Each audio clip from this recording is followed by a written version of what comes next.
Howdy, Desert Boy here. Hey, today I've got, I always do that, I push my glasses up or something.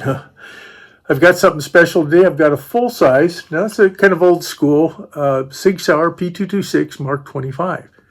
And this has been used by the military. My understanding is the reason why it has the anchor on it is that the SEALs had used this. I don't know if they still do, but it's a 34-ounce firearm. It's got a polymer grips, but it does have an alloy frame and it's got an anodized finish on the steel slide and barrel. It's supposed to be very resistant to my understanding of corrosion and things.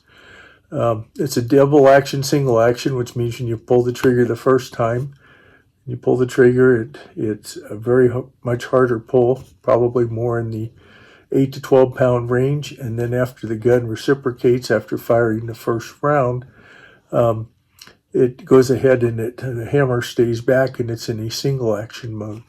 It has a decocker on it to decock the hammer, and let's go ahead and we can see there's no magazine in here.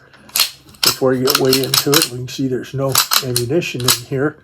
So with the hammer back, in order to make the gun, to go ahead and get the hammer down, you use the decocker to safely decock the gun, and it's back in the double action mode for the first shot.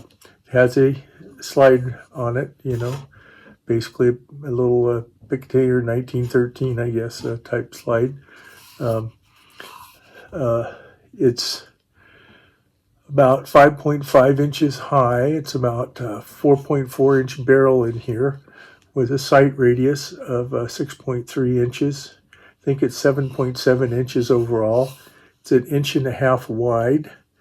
One of the things that's nice, it has the Siglite night sights. So it's got the tritium night sights on it. And it's in 9mm. So normally it has a 15 round magazine, depending on which state you're in, depending on the model and the compliance. It could have 10 round magazines, like when I bought it in California.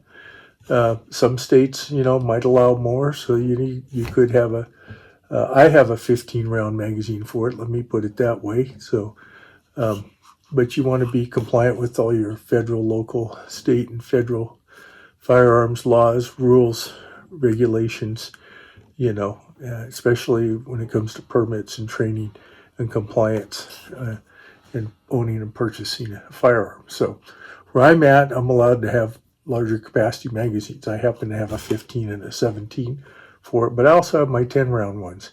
Why is that good? Well, even though I don't, if I wanted to have this firearm in my possession, if I went into a state that has magazine restrictions, then the 10 round mags could be there,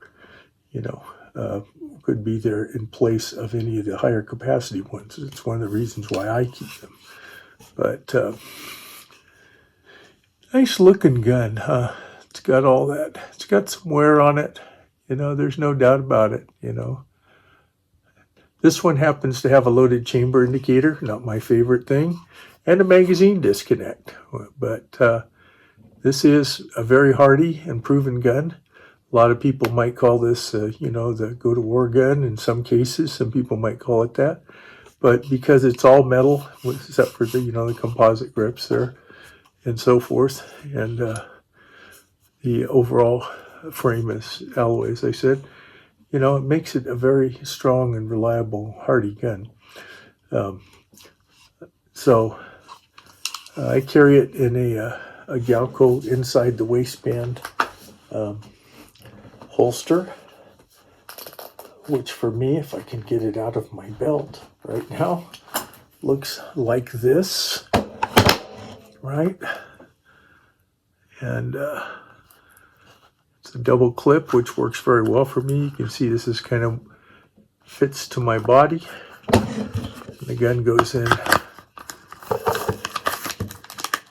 Makes a very positive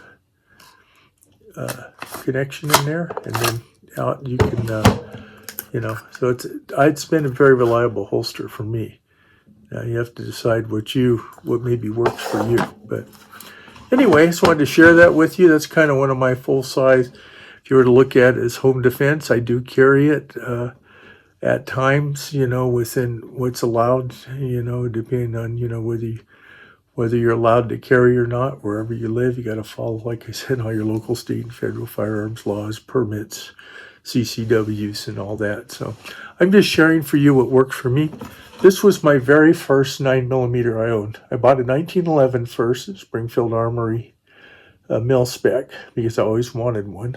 But this was my first 9mm, followed by the SP 2022, which used to be about half the price of that Sig. So that's why I went ahead and I got the Sigs, because as a revolver guy, starting out with the double action, single action with the hammer that's visible and things, made the transition to semi-autos a little easier for me, just like using a 1911.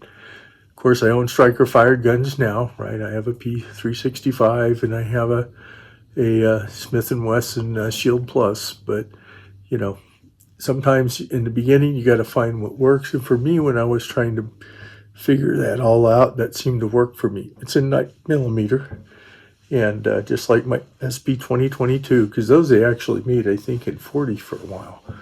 And I don't know if Sig makes theirs, and I think it might come in other calibers than for the P226 Mark 25, but I'm not sure. So not cheap guns, still, probably a little pricier for first gun, very large gun, but some people would say, maybe for home defense or that gun that's going to work for you, whatever you're doing, this might be something to start out with. So anyway, as Reed Desert Boy always says, be safe out there, whatever you're doing. And if you like this video, please like, comment, and subscribe. Bye now.